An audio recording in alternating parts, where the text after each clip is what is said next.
Why did God choose you? Why did God call you? Why are you his inheritance? Why is he toward you with his great power? Because he loves you. It was God's love that set this whole thing in motion. Why does he bring us to himself? To be with him forever and to know him more and more? Because he loves us. Why is he with us and never leaving us and at work in us today? Because he loves us. He wants us to be experientially knowing the breadth and length and height and depth, and to know the love of Christ and be filled with the fullness of God. Let's ask the next question that this stirs in our hearts. Well, why does he love us? Why would he love us? Let's make it very personal, because this is very personal. God saves individual people. Why does he love me? I'm a mess. I'm not a good inheritance. Why does God love me? You know what the Bible says? I love you because I love you. That's why I love you. I love you because I love you.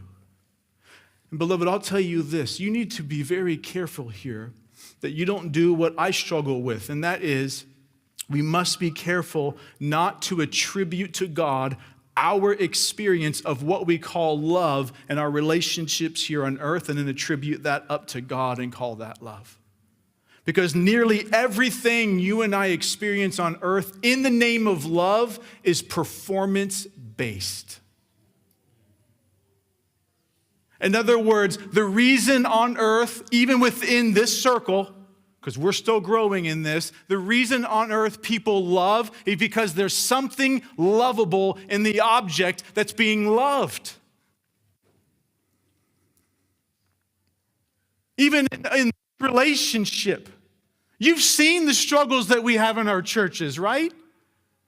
Oh, we love each other, then something happens and we're offended, and you know what? I don't love you so much anymore sometimes.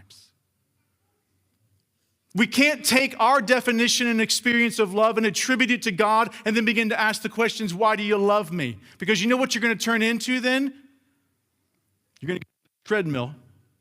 You're going to start running really hard because you're trying to earn what has freely been given.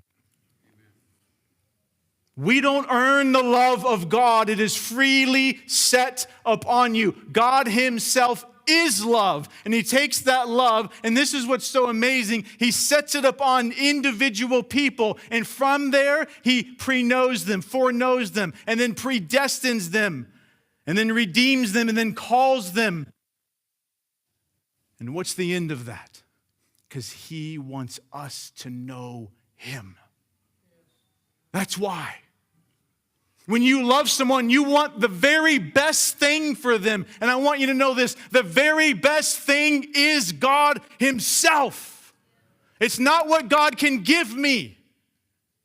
It's God giving of himself to you. God's love for you is not performance-based. I love foreknowing being in eternity past.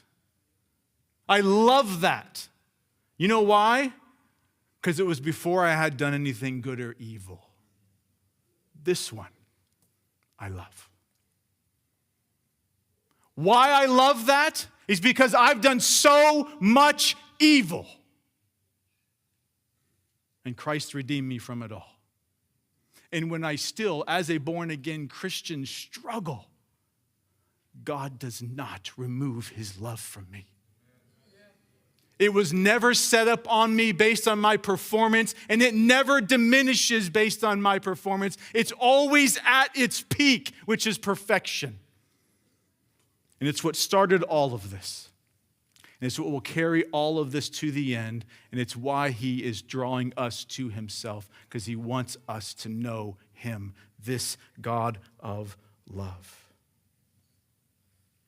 This excerpt was taken from the full sermon, Knowing the God of the Doctrine, by Jesse Barrington from the 2021 Fellowship Conference.